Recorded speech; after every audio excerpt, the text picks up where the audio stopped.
दोस्तों फिर एक बार जो है आपका स्वागत है देसी मैथ अड्डा में। ठीक है, यहाँ पे हम लोग करने वाले हैं क्लास 12th का जो बोर्ड एग्ज़ाम 2024-25 में होने वाला है, उसी का मोस्ट इम्पोर्टेंट जो है फिजिक्स का क्वेश्चन। ठीक है, फिजिक्स के जो है टॉप 30 ऑब्जेक्टिव प्रश्न करेंगे, जो कि आगामी जो है आपके परीक्षा में सीधा जो है लड़ने वाला है। ठीक है, तो वीडियो को अंत तक देखिएगा। और ये मॉडल सेट तीसरा है। ठीक है, इसके पहले हम लोगों ने मॉडल सेट 1 और मॉडल सेट 2 कंप्लीट कर लिया। यदि आपने नहीं देखा है तो हमारे चैनल पर प्लेलिस्ट बना हुआ है, उसमें जाकर देख सकते हैं। ठीक है, चलिए वीडियो को स्टार्ट करते हैं। और चैनल पर नए आए हैं तो चैनल को सब्सक्राइब और वीडियो को लाइक ज़रूर कर दीजिएगा। ठीक है, क्योंकि वीडियो बनाने में मेहनत लगता है, तो आप लोगों का एक एक लाइक जो है हमारा मोटिवेट बढ़ाता रहता है। कार्य एक विद्युत द्विध्रुव एक पृष्ठ से घिरा हुआ है, पृष्ठ पर कुल जो है फ्लक्स क्या होगा। ठीक है, तो आपको याद रखना है कि उस पर जो है कुल फ्लक्स जो है शून्य हो जाएगा, क्योंकि वो चारों तरफ से क्या है, घिरा हुआ है। तो उसमें जो है कुल फ्लक्स की जो है विद्युत क्षेत्र की जो है शून्य हो जाएंगे। ठीक है, कह रहा है किसी विद्युत पर एक कूलम्ब आवेश तब संभव है जब उसमें निकाले गए इलेक्ट्रॉनों की संख्या होगी। उसमें जो है एक कूलम्ब आवेश कब संभव होगा, जब हम लोग इलेक्ट्रॉन जो है उसमें से कितना निकालेंगे। तो आपको बताना है कि 6.25 गुणे 10⁻18 जो है कूलम्ब इलेक्ट्रॉन जो है हम निकाल देंगे, तो एक कूलम्ब के बराबर हो जाएगा। ठीक है, चलिए अगला प्रश्न देखिए। कह रहा है किसी अनावेशित वस्तु पर एक कूलम्ब आवेश होने के लिए उसमें से निकाले गए इलेक्ट्रॉनों की संख्या होगी। तो उसमें से निकाले गए इलेक्ट्रॉनों की संख्या जो है आपको याद रखना है कि ये जो है आपका हो जाएगा कितना। तो ये आपको बताना है कि ये हो जाएगा 6 अभी हम लोगों ने पढ़ा 6.25 गुणे 10⁻18। ठीक है, चलिए अगला प्रश्न को देखिए। यहाँ पे आपके सामने आ चुका है। क्या कह रहा है कि एक वैद्युत द्विध्रुव पृष्ठ से घिरा हुआ है, पृष्ठ पर कुल विद्युत फ्लक्स होंगे। तो जो यहाँ पे आपको याद रखना है कि इस पे कुल फ्लक्स जो है होंगे शून्य हो जाएंगे। ये हम लोगों ने अभी पढ़ लिया है। ठीक है, ये एक दो बार जो है प्रश्न रिपीट हो गए होंगे। अगला प्रश्न कह रहा है किसी आवेश के अनंत दूरी पर उस आवेश के कारण विद्युत क्षेत्र की तीव्रता क्या होगी। यहाँ पे आपको बताना है कि किसी आवेश के अनंत दूरी पर, आवेश जो है अनंत पर है, तो आवेश का कारण से जो विद्युत क्षेत्र की तीव्रता होगी वो क्या होगी। ठीक है, तो आपको बताना है कि वहाँ पे जो है शून्य हो जाएगा। विद्युत जो है विद्युत क्षेत्र की तीव्रता यहाँ पे शून्य हो जाएगा। ठीक है, अनंत से जब रहेगा। तो अगला प्रश्न देखिए। कह रहा है यदि दो आवेशों की दूरी बढ़ा दी जाए तो आवेशों के विद्युतीय स्थितिज ऊर्जा का जो मान जो है आपको बताना है कि क्या होगा। ठीक है, तो ये जो है आपको बताना है कि विद्युतीय स्थितिज ऊर्जा का जो है मान वो बढ़ भी सकता है और घट भी सकता है। ये दोनों स्थिति हो सकते हैं इसमें। ठीक है, चलिए अगला प्रश्न को यहाँ पे देखते हैं। अगला प्रश्न क्या कह रहा है कि किसी आवेशित गोलाकार खोखले चालक के भीतर विद्युत तीव्रता जो है कितनी होती है, ये आपको बताना है। ठीक है, तो यहाँ पे जो है किसी भी आवेशित खोखले गोले के जो है चालक के भीतर विद्युत क्षेत्र की तीव्रता आपको याद रखना है कि शून्य होता है। ठीक है, चलिए अगला प्रश्न देखते हैं। यहाँ पे कह रहा है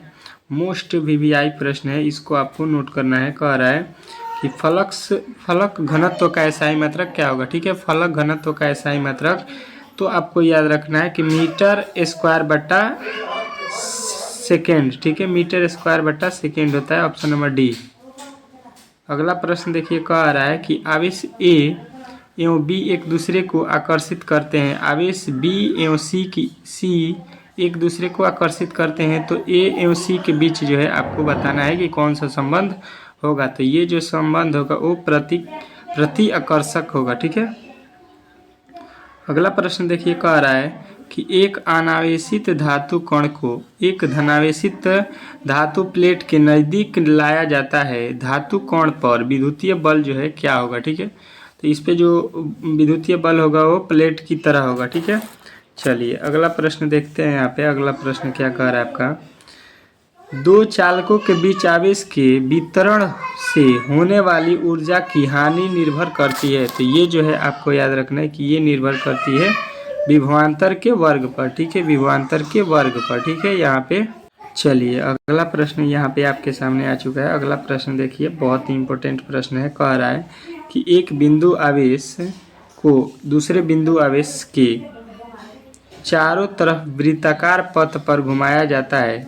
विद्युत क्षेत्र के द्वारा किया गया जो कार्य है वो आपको यहाँ पे बताना है। तो ये जो है आपका कार्य यहाँ पे हो जाएगा, शून्य हो जाएगा। ठीक है, चलिए अगला प्रश्न देखते हैं। यहाँ पे कह रहा है कि आवेश का एसआई मात्रक क्या होता है। ठीक है, तो आवेश का जो एसआई मात्रक है यहाँ पे वो आपको याद रखना है कि आवेश का एसआई मात्रक होता है कूलम्ब। ठीक है, आवेश का एसआई मात्रक क्या होता है, कूलम्ब जो है आपको याद रखना है।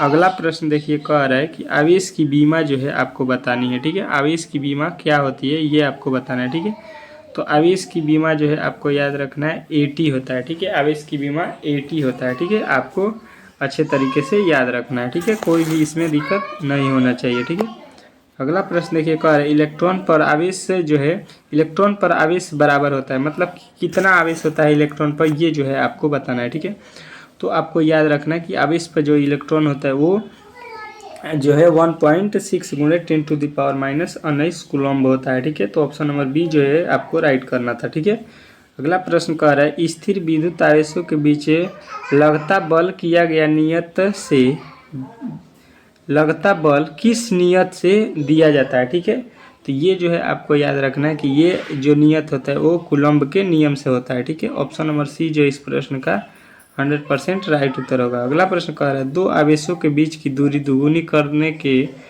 करके बीच का बल जो है आपको बताना है। दो आवेशों के बीच की दूरी दुगुनी करके उसके बीच का जो बल जो है आपको बताना है क्या होगा। ठीक है, तो उसके बल जो है चौगुने हो जाएंगे। ठीक है, ऑप्शन नंबर डी जो इस प्रश्न का राइट उत्तर हो जाएगा। ठीक है, अगला प्रश्न देखिए, कह रहा है कि एक कूलम्ब वह आवेश है जो 0 से 1 मीटर की दूरी पर स्थिर समान आवेशों पर बल लगता है। ठीक है, तो ये जो है एक कूलम्ब आवेश वह है जो 0 के 1 मीटर की दूरी पर स्थित समान आवेश पर बल लगता है, उसे जो है हम लोग क्या बोलते हैं, तो ये बताइएगा कि 9 गुणे 10 के पावर 9 न्यूटन। ठीक है, चलिए अगला प्रश्न देखिए, कह रहा है कि मुक्त आकाश की परावैद्युतांक जो है होती है। तो मुक्त आकाश के जब परावैद्युतांक होता है वो जो है आपको याद रखना है कि 8.85 गुणे 10⁻⁻12 FM। ठीक है, इन्वर्स। तो ये जो है आपके मोस्ट 20 ऑब्जेक्टिव प्रश्न थे जो कि आगामी आपके पेपर में जो है 100% आने वाले हैं। ठीक है, तो अब तक हमारे चैनल को सब्सक्राइब नहीं किए थे तो प्लीज़ चैनल को सब्सक्राइब कर लीजिए और वीडियो को एक बार लाइक कर दीजिए। ठीक है, मिलते हैं बहुत ही जल्द अगले वीडियो के साथ, तब तक के लिए धन्यवाद।